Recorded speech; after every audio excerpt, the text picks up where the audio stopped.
নমস্কার বন্ধুরা, মিনু ছোট রান্নাঘরে সকলকে জানাই স্বাগত। চলে এসেছি সবার পছন্দের আজকে একটা রেসিপি নিয়ে।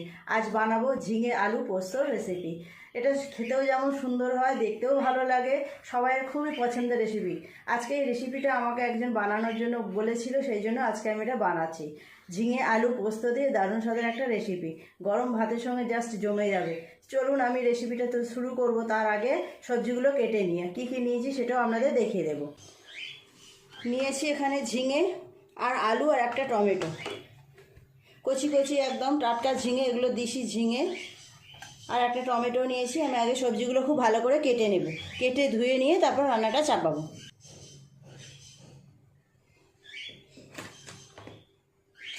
পোস্তর তো যে কোনো রেসিপি সবাইয়েরই খুব পছন্দ। এইভাবে ঝিঙে আলু পোস্ত খেতেও কিন্তু সবাই বেশ পছন্দ করে। শুকনো ভাতের সাথে খান, ডাল দিয়ে খান, যেভাবেই খান অপূর্ব স্বাদ লাগে খেতে। ছোট বড় সবাইয়েরই খুব পছন্দের একটা রেসিপি। যে কোনো নিরামিষের দিনে আপনারা এটা বানিয়ে নিতে পারেন।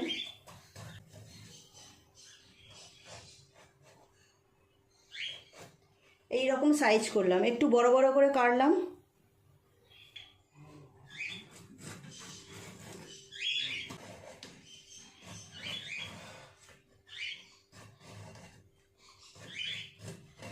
আপনারা যখন বাজার থেকে সবজিগুলো কিনবেন, এই ঝিঙেগুলো একটু দেখে কিনবেন। এইরকম কচি কচি ঝিঙে হলে তবেই কিন্তু তরকারিটা বেশি ভালো হবে। ছিবড়ে হয়ে গেলে সেই ঝিঙে খেতে ভালো লাগে না। এই দেখুন, একদম কচি কচি ঝিঙে আমি একটু বড় বড় করে কেটেছি। এগুলো ভীষণ নরম, রান্না করার পরে আর খুঁজে পাওয়া যাবে না একদম ছোট ছোট করে কাটলে, সেই জন্য একটু বড় বড় করে কেটেছি। বাকি সবজিগুলো সব কেটে নেব এইভাবে। সব সবজি তো কাটা হয়ে গেল, একটা ঝিঙে আবার খারাপও হয়ে গেছে। টাটকা দেখে জিনিস কেনা, তাও একটা খারাপ হয়ে গেছে। আলুগুলো আমি এইভাবে কেটে নিয়েছি, টমেটোটা কাটলে হয়ে যায়। ধুয়ে নিয়ে রান্না চাপাই, জায়গাটা পরিষ্কার করে নিয়ে তারপর রান্নাটা শুরু করব। সব সবজি কেটে ধুয়ে নিয়েছি পরিষ্কার করে, কড়াই চাপিয়ে দিলাম। পোস্ত এমন একটা জিনিস পছন্দ করে না এরকম মানুষ খুব কমই আপনি পাবেন। পোস্তর অনেক রেসিপি করা যায়, যেটাই করা হোক না কেন সেটাই কিন্তু খেতে খুব ভালো লাগে সবার। তেল গরম হয়ে গেছে, দিয়ে দেব কালো জিরে।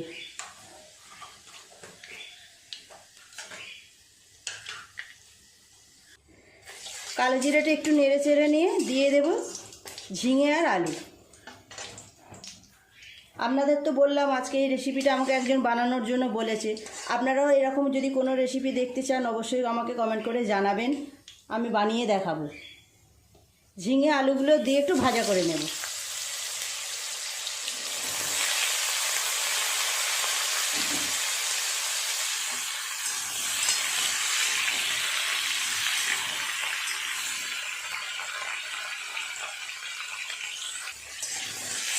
একটু নেড়ে ছেড়ে ঝিঙে আর আলুগুলো ভালো করে ভাজা করে নেব। একটু চাপা দিয়ে দেবো, ঝিঙে থেকে জল বের হবে, চাপা দিয়ে আস্তে আস্তে ভেজে নেব। এটা ততক্ষণ ভাজা হোক, আমি পোস্তটাও একটু বেটে নেব।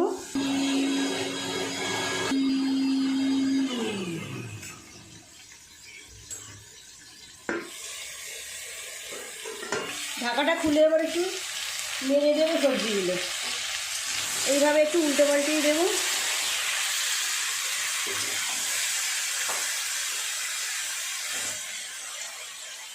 দিয়ে দেব টমেটো, একটা টমেটো কেটে রেখেছিলাম, দিয়ে দিলাম।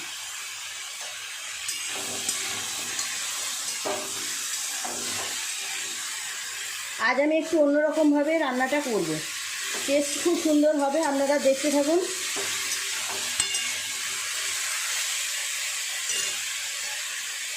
দিয়ে দেব হলুদ গুঁড়ো 1 চামচের একটু কম, আর দেব লঙ্কা গুঁড়ো 1 চামচের কম, দিয়ে দেব স্বাদ মতো নুন। ঝিঙে কমে যাবে জল বেরিয়ে, তো সেইভাবে নুনটা একটু বুঝেই দিতে হবে।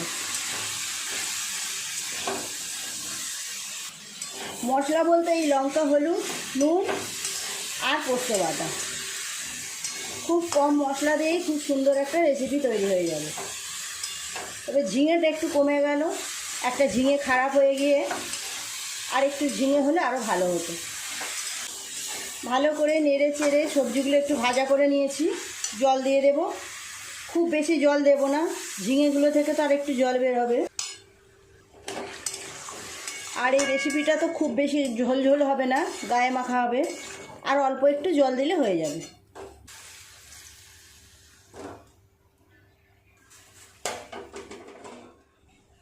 চাপা দিয়ে সেদ্ধ হতে দেবো। 5-7 মিনিট ঢাকা দিয়ে সেদ্ধ করলাম। এবার ঢাকাটা খুলে দেখি কেমন সেদ্ধ হলো সবজিগুলো।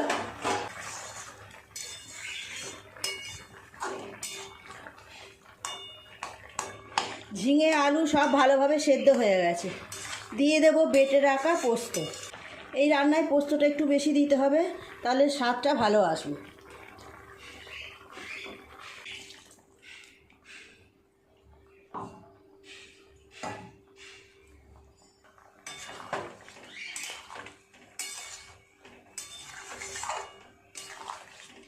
মিনিট 5 ফুটিয়ে নিলেই তৈরি হয়ে যাবে ঝিঙে আলু পোস্ত।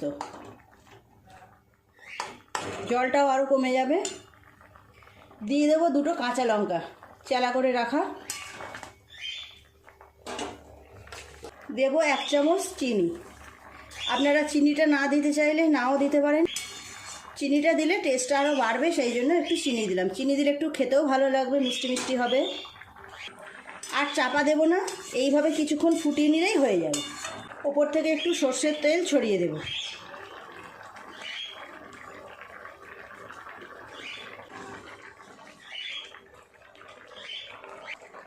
খুব বেশি শুকনোও করবো না, আবার খুব বেশি পাতলাও রাখবো না, আর অল্প একটু গ্রেভিটা কমলেই হয়ে যাবে। ঝিঙে আলু পোস্ত পুরোপুরি রেডি। এবার নামিয়ে নেব। খুব ভালোভাবে সব সবজি সেদ্ধ হয়ে গেছে।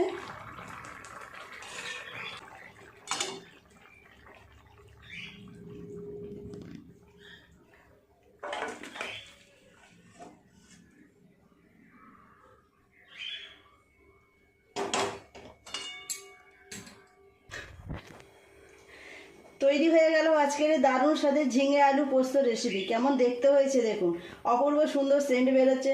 প্লিজ বন্ধুরা, আজকের রেসিপিটা কেমন লাগলো কমেন্ট করে জানাবেন। ভালো লাগলে আপনারাও এইভাবে রান্না করে খাবেন।